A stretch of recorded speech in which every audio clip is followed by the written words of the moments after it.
We sort of hear a lot these days about marketers having to sort of take charge then of their own careers then.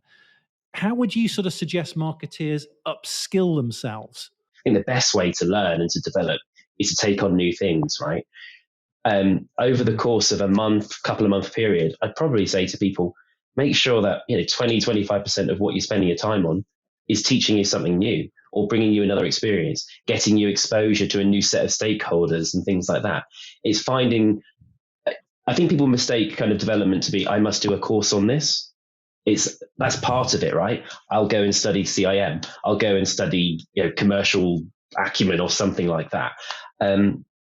But the real learning is done on the job, right? It's finding that exposure to other things, employing what you're learning in those courses to a real life scenario, working with other people.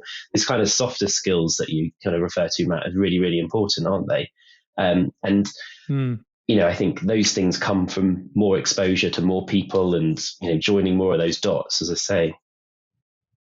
And I think you've got to be prepared to sort of put your hand up, take charge of a project, even if you're sort of at a more junior level. Then it's sort of getting out of your sort of space, if you like, and saying, look, I've identified a problem. How about I take control of that? And that gives you then the exposure and the learning. I think that's right, Matt. I think nobody else is looking out for your role, your job, right? Your development necessarily. People say the right things, and people are very supportive and enabling of you to get that development. But ultimately, we talk about personal development plans, and the first P is personal, right? It's yours, it's mine, it's your listeners. It's up to us as individuals to take control of that.